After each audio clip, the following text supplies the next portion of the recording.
ആര്യ രാജേന്ദ്രൻ നഗരമാതാവാണ്. അതെല്ലാവർക്കും അറിയാം. ആര്യ രാജേന്ദ്രനെ കൊച്ചുകുട്ടികൾക്ക് പോലും അറിയാം. കാരണം CPM-ന് ഇതുപോലെ തലവേദനയായ മറ്റൊരു നേതാവ് ഉണ്ടോ എന്നുള്ളത് സംശയമാണ്. ഇപ്പോ സ്ത്രീ വിഷയത്തിലൊക്കെ ഒരുപാട് നേതാക്കന്മാര് CPM-നകത്തുണ്ട്. അതായത് റെയിൻകോട്ട് കൊണ്ടുവരട്ടെ, നിനക്കെന്നെ ഒരു വിലയുമില്ല, മൂന്നാറിൽ തണുപ്പുണ്ടോ എന്നൊക്കെ ചോദിച്ച് സ്ത്രീകളുടെ കാര്യത്തിൽ വളരെ അധികം എന്താ പറയുക, ശ്രദ്ധാലുക്കളാകുന്ന CPM നേതാക്കന്മാരുണ്ട്. മഴ നനയരുത്, നാളെ മഴ എന്നും പറഞ്ഞ് നീ വരാതിരിക്കുമോ, അങ്ങനെ വരാതിരിക്കരുത്, ഞാൻ വേണമെങ്കിൽ റെയിൻകോട്ട് വാങ്ങിച്ചു തരാം.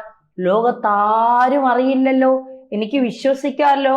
അങ്ങനെയൊക്കെ പറയുന്ന സ്ത്രീ സുരക്ഷയ്ക്ക് വേണ്ടി ഇങ്ങനെ വെമ്പൽ കൊണ്ട് നിൽക്കുന്ന ഒരുപാട് സഹാക്കന്മാര് നമുക്കിടയിലുണ്ട്, നേതാക്കന്മാര്. അവരെയൊക്കെ ഈ അവസരത്തിൽ ഒന്ന് ഓർമ്മിച്ചു പോവുകയാണ്. അവിടെയാണ് ആര്യ രാജേന്ദ്രൻ വ്യത്യസ്തയാകുന്നത്. കാരണം ആ അമ്മ എന്ന് നഗരസഭ മേയറായി കയറിയോ അന്ന് മുതൽ പിണറായിക്ക് ഇരിക്കപ്പുറതിയില്ല. എന്തില് കൈവച്ചാലും വിവാദമാണ്, എന്ത് കാര്യത്തിൽ ചെന്ന് തൊട്ടാലും അത് വിവാദമായി മാറുള്ളൂ. പിന്നെ KSRTC പാവ ഒരു ഡ്രൈവറാണ്. അദ്ദേഹത്തിന്റെ ഇപ്പോഴത്തെ അവസ്ഥ, പിന്നെ ശീതളൊക്കെ അദ്ദേഹത്തിന്റെ വീട്ടിൽ പോയി വാർത്തയൊക്കെ എടുത്തു.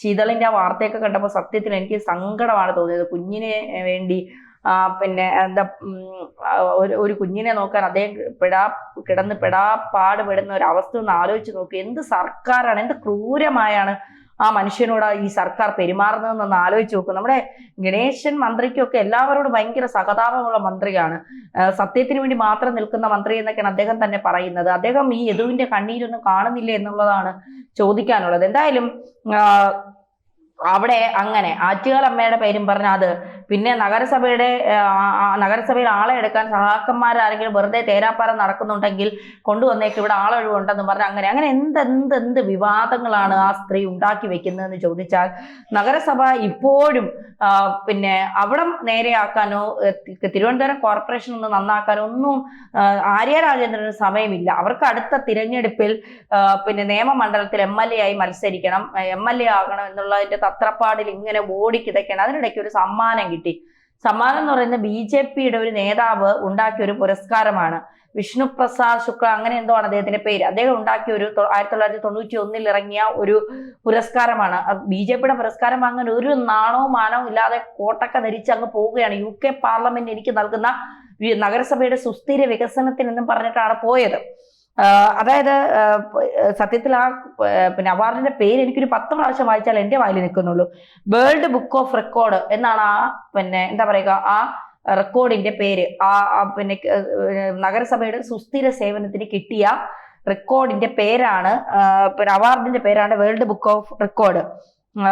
അത് പിന്നെ അത് വാങ്ങാൻ പോയത് നമ്മുടെ നികുതിപ്പണം കൊണ്ടാണ്. ഈ ഉടായിപ്പ് പിന്നെ എന്താ സമ്മാനം വാങ്ങാൻ അല്ലെങ്കിൽ അവാർഡ് വാങ്ങാനായിട്ട് UK വരെ ഈ കോട്ടും സൂട്ടും ധരിച്ച് ഈ യാത്രാ ചെലവ് ഉണ്ടാക്കി വെച്ച് പോയത് നമ്മുടെയൊക്കെ നികുതിപ്പണത്തിലാണ് എന്നുള്ള യാഥാർത്ഥ്യം സഹാക്കന്മാരെ, നിങ്ങളുടെ കൂടി പണത്തിലാണ് ഇപ്പം പെണ്ണുമ്പിള്ള അവിടെ പോയി ഈ ഒരു പിന്നെ അവാർഡും വാങ്ങിച്ച് ആര്യ രാജേന്ദ്രൻ ബ്രാക്കറ്റിൽ CPIM എന്ന് പറയുന്ന പോസ്റ്റ് കിട്ടി ആളാകുന്നത് നമ്മുടെ നികുതിപ്പണത്തിൽ നിന്നാണ് എന്നുള്ളത് സത്യത്തിൽ പിണറായി വിജയൻ ഇവരെ അടിച്ചു പുറത്താക്കണമെന്നാണ് പറയാനുള്ളത്. എന്താണ് ഇവർ പിന്നെ നഗരസഭയ്ക്ക് വേണ്ടി നൽകിയിട്ടുള്ളത്? എന്താ പറയുക, എന്ത് പിന്നെ കാര്യങ്ങളാണ് ഇവർ നഗരസഭയ്ക്ക് വേണ്ടി, എന്ത് വികസനമാണ് ഇവർ നഗരസഭയ്ക്ക് വേണ്ടി ചെയ്തു തന്നത്? ഒന്ന് പറഞ്ഞു തരൂ, എന്ത് വികസനമാണ് ഇവർ ചെയ്തു തന്നിട്ടുള്ളത്? അതുകൊണ്ട് ഇവരെ അടിച്ചു പുറത്താക്കാനുള്ള സമയം കഴിഞ്ഞു. നിങ്ങൾക്ക് ഇനിയും അധികാരത്തിൽ വരണമെന്ന് ആഗ്രഹമുണ്ടെങ്കിൽ, സത്യത്തിൽ മേയറും പാർട്ടിയും ഇത് വലിയ പുലിവാലാകുമെന്ന് വിചാരിച്ചില്ല. ഇത് സമ്മാനമൊക്കെ കിട്ടി, മേയർ ആര്യ രാജേന്ദ്രന് പാർലമെന്റിൽ UK പാർലമെന്റിൽ സമ്മാനം വാങ്ങാൻ പോകുന്നു, അതിന്റെ പിന്നെ പോസ്റ്റൊക്കെ ഇട്ട് അങ്ങനെ അറുമാദിച്ച് ആഘോഷിച്ച് ഇങ്ങനെ ഭയങ്കര സംഭവമാണ്, ഞാൻ എന്നെ കവിഞ്ഞ് പാർട്ടിക്കകത്ത് ആരുമില്ല എന്നൊക്കെ പറഞ്ഞ് അങ്ങ് വലിച്ചങ്ങ് എന്താ പറയുക, അങ്ങ് ആ സൈബർ കമ്മികളൊക്കെ കൂടി ആര്യ രാജേന്ദ്രക്ക് ജയ്, ഞങ്ങളുടെ ആര്യ മേഡത്തിന് ഇതാ UK പാർലമെന്റ് സമ്മാനം കൊടുത്തിരിക്കുന്നു എന്നൊക്കെ പറഞ്ഞാണ് സോഷ്യൽ മീഡിയ ഇതിനെ കണ്ടുപിടിച്ച് വലിച്ചു കീറി ഒട്ടിച്ചു വെച്ചു. ഇത് വേൾഡ് ഓഫ് റെക്കോർഡ് എന്ന് പറയുന്നത് ഒരു പിന്നെ എന്താ പറയുക BJP ഉണ്ടാക്കിയ ഈ ഇന്ത്യക്കാർക്ക് മാത്രം കൊടുക്കുന്ന ഒരു അവാർഡാണ്, പണം കൊടുത്ത് വാങ്ങിക്കുന്ന ഒരു അവാർഡാണ്. ഇത് UK പാർലമെന്റിൽ അവിടെ ചെറിയ ചെറിയ ഹോളുകളുണ്ട്, അവിടെ വാടകയ്ക്ക് എടുത്തിട്ട് നൽകുന്ന സമ്മാനമാണ്. അതല്ല ഇതിൽ വലിയ സംഭവം ഒന്നുമില്ല. ഇത് സുസ്ഥിര പ്രയത്നം അതൊന്നുമല്ല. നിങ്ങൾക്ക് ആർക്കെങ്കിലും വേണമെന്ന് ചോദിക്കും, വേണമെങ്കിൽ ഒരു തുക വാങ്ങിക്കും, അതിന് സമ്മാനം കൊടുക്കും. ഇതാണ് സംഭവം. ബ്രിട്ടീഷ് പാർലമെന്റിൽ നടന്ന ചടങ്ങിൽ പങ്കെടുക്കുന്നതിന് വിമാനയാത്രയ്ക്ക് അനുമതി നൽകിയതും യാത്രാ ചെലവ് നഗരസഭയുടെ തനത് ഫണ്ടിൽ നിന്ന് ചെലവഴിക്കാൻ അനുമതി നൽകിയതും സർക്കാരിൽ നിന്ന് ഒപ്പിച്ചായിരുന്നു. ഇങ്ങനെയാണ് മേയറുടെ യാത്ര, ഫ്ലൈറ്റ് യാത്ര. ഒന്ന് ആലോചിച്ച് നോക്കണം, മേയർ ഫ്ലൈറ്റ് യാത്ര ചെയ്തത് സർക്കാർ ഫണ്ടിൽ നിന്നായിരുന്നു. പിണറായി ഒളിച്ച് കടത്തിക്കൊടുത്ത പൈസയിൽ നിന്നാണ്. പുറത്താരും അറിയണ്ട, മുക്കിക്കോ എന്ന് പറഞ്ഞ് കാണിച്ചുകൊണ്ട് പോയി. അതവിടെ നിൽക്കട്ടെ. പിന്നീട് കാര്യങ്ങളൊക്കെ മാറി പറഞ്ഞു. സർക്കാർ ഉത്തരവിൽ പറയുന്നത് പോലെ ബ്രിട്ടീഷ് പാർലമെന്റിൽ ആയിരുന്നില്ല ചടങ്ങ് എന്നാണ് ഇപ്പൊ പുറത്തു വരുന്നത്. UK പാർലമെന്റിന്റെ ഹൗസ് ഓഫ് കോമൺസിലെ ഹാളിലാണ് ചടങ്ങ് നടന്നത്. ഈ ഹാൾ സംഘടനകൾക്കും വ്യക്തികൾക്കും വാടകയ്ക്ക് കൊടുക്കാറുണ്ട് എന്നാണ് സമൂഹ മാധ്യമങ്ങളിൽ ഉയർന്ന വിമർശനം. നമ്മളൊക്കെ ഇവിടെ ചെറിയ ചെറിയ ഹോളുകൾ എടുത്ത് പരിപാടി നടത്തൂലേ, അത് തന്നെ സംഭവം. അത് വാങ്ങാനായിട്ട് അങ്ങ് UK വരെ പോയി. അതാണ് യാഥാർത്ഥ്യം. ലണ്ടനിലെ വേൾഡ് ബുക്ക് ഓഫ് റെക്കോർഡ് എന്ന സംഘടനയാണ് ആര്യ രാജേന്ദ്രന് പുരസ്കാരം നൽകിയത്.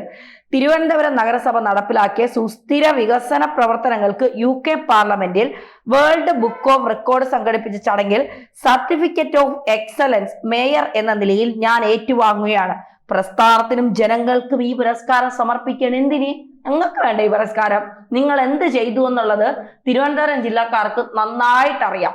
അതുകൊണ്ട് നിങ്ങൾ ഈ പുരസ്കാരം വാങ്ങാൻ ഒരു യോഗ്യതയും ഇല്ല എന്ന്, ഇനി പണം കൊടുത്ത് വാങ്ങിയ പുരസ്കാരമാണെങ്കിലും അത് വാങ്ങാനുള്ള യോഗ്യത നിങ്ങൾക്കില്ല എന്ന് ഇന്ത്യയിൽ അല്ലെങ്കിൽ കേരളത്തിലെ തിരുവനന്തപുരം ജില്ലയിലെ ജനങ്ങൾക്ക് കൃത്യമായിട്ട് അറിയാം. അതുകൊണ്ട് നിങ്ങൾ ഈ പുരസ്കാരം ജനങ്ങൾക്ക് സമർപ്പിക്കേണ്ട. അത് അവരുടെ മുഖത്തേക്ക് കാർക്കിച്ച് തുപ്പുമന്നത് പോലെ ആയിപ്പോ. ചിത്രസഹിതമാണ് ഫേസ്ബുക്കിലിട്ടത്. അവാർഡ് വാങ്ങുന്ന ചിത്രം മേയർ സമൂഹ മാധ്യമങ്ങളിലൂടെ പങ്കുവച്ചതോടെ CPM നേതാക്കളും പ്രവർത്തകരും ആര്യ അഭിനന്ദിക്കുന്ന പോസ്റ്റുകൾ ഇട്ടങ്ങ് മൂടി. ഞങ്ങളുടെ ആര്യമോളെ കൊണ്ട് ഞങ്ങൾ തോറ്റു. ഞങ്ങളുടെ പ്രസ്ഥാനത്തിന്റെ മുതൽക്കൂട്ടാണ് ആര്യ മാഡം. ആര്യ മാഡം ഇല്ലെങ്കിൽ ഞങ്ങളുടെ പ്രസ്ഥാനം അടിവേരിളകി പോയേനെ. പണം കൊടുത്താണ് അവാർഡ് വാങ്ങിയതെന്നാണ് സമൂഹ മാധ്യമങ്ങളുടെയും സൈബർ പോരാളി ഷാജിയല്ല, സൈബർ പോരാളികളുടെ കണ്ടെത്തൽ. ഇതിനെ സാധൂകരിക്കുന്ന തരത്തിൽ കിട്ടിയ സർട്ടിഫിക്കറ്റിൽ ആര്യ രാജേന്ദ്രൻ CPM എന്നാണ് എഴുതിയിരിക്കുന്നത്. നഗരസഭയുടെ പേരിൽ ലഭിച്ച അവാർഡ് എങ്ങനെ CPMന്റെ അക്കൗണ്ടിൽ എത്തിയെന്നാണ് എതിരാളികൾ ചോദിക്കുന്നത്. മാത്രമല്ല, വിവാദത്തിൽ ആര്യ രാജേന്ദ്രനോ CPM നേതാക്കളോ പ്രതികരിച്ചിട്ടില്ല. സ്വാഭാവികം, അവരാരും പ്രതികരിക്കാൻ രംഗത്തെത്തില്ല. കള്ളം കണ്ടുപിടിച്ചാൽ പിന്നെ മാളത്തിൽ ഒളിക്കുകയാണ് ഇവന്മാരുടെയൊക്കെ പൊതുരീതി എന്ന് പറയുന്നത്. മാളത്തിൽ ഒളിച്ചു യാഥാർത്ഥ്യം. മധ്യപ്രദേശിലെ ഇൻഡോർ കേന്ദ്രമായി പ്രവർത്തിക്കുന്ന സംഘടനയാണ് വേൾഡ് ബുക്ക് ഓഫ് റെക്കോർഡ്. ഇവർക്ക് BJP ബന്ധമുണ്ട്. ഇത് ആരോപണമല്ല. നമ്മൾ ഗൂഗിളില് ഈ വേൾഡ് ബുക്ക് ഓഫ് റെക്കോർഡ് എന്ന് അടിച്ചു നോക്കിയാൽ ഇതിന്റെ ആരാണ് ഇത് കൊണ്ടുവന്നതെന്നും ഇതിന്റെ പ്രവർത്തന ചുമതല ആർക്കാണെന്നും ഇത് ആരാണ് നൽകുന്നതെന്നും കൃത്യമായി നമുക്ക് ഗൂഗിളിൽ അറിയാൻ സാധിക്കും. സന്തോഷ് ശുക്ല എന്ന വ്യക്തിയാണ് ഇതിന്റെ CEO. ഇന്ത്യൻ സംഘടന UKയിൽ നൽകിയ അവാർഡ് വാങ്ങാൻ സർക്കാർ അനുമതിയോടെ നഗരസഭയുടെ ചിലവിൽ യാത്ര നടത്തിയത് എന്തിനാണെന്നും സമൂഹ മാധ്യമങ്ങളിൽ ചോദ്യമുയരുന്നുണ്ട്. മാത്രമല്ല, പുത്തരിക്കണ്ട മൈതാനത്ത് ഓഗസ്റ്റ് 9-ന് 6000-ലധികം കുട്ടികളെ ഉൾപ്പെടുത്തി നടത്തിയ സീഡ് ബോൾ ക്യാമ്പയിൻ ഭാഗമായി നഗരസഭയ്ക്ക് കിട്ടിയ വേൾഡ് ബുക്ക് ഓഫ് റെക്കോർഡ് സ്വീകരിക്കാനാണ് മേയർക്ക് യാത്രാ അനുമതി നൽകിയതെന്നാണ് ഇപ്പോൾ ലഭിക്കുന്ന വിവരം. അപ്പോൾ പറ്റിച്ചാണ് ചേച്ചിയമ്മ അങ്ങോട്ടേക്ക് പോയത്. നാണമില്ലേ നിങ്ങൾക്കൊക്കെ? ലേശ ഉളുപ്പ്, ഒരുപാടൊന്നും വേണ്ട, ലേശം. എന്തിനിങ്ങനെ നാട്ടുകാരെ പറ്റിച്ച് ജീവിക്കുന്നു? അധ്വാനിച്ച് ജീവിച്ചൂടെ? ഒരു പദവി കിട്ടിയിട്ടുണ്ടെങ്കിൽ ആ പദവി വെച്ച് അധ്വാനിച്ച് ജനങ്ങളുടെ കാര്യങ്ങൾ ചെയ്തു കൊടുത്ത് മാന്യം മര്യാദയ്ക്ക് അധ്വാനിച്ച് നിങ്ങൾക്ക് ജീവിച്ചൂടെ? ജനങ്ങൾക്ക് വികസനം കൊടുത്ത്, നഗരസഭയ്ക്ക് വികസനം കൊടുത്ത് പദ്ധതികളൊക്കെ പൂർത്തീകരിച്ചു ഒക്കെ. എന്തിനിങ്ങനെ ഉളുപ്പ് നാണവും ഇല്ലാതെ ഇങ്ങനെ ആ മേയർ സ്ഥാനം കയ്യിൽ വെച്ചുകൊണ്ട് നടക്കുന്ന? ലേശം, ഒരുപാടൊന്നും വേണ്ട, ലേശ ഉളുപ്പ്.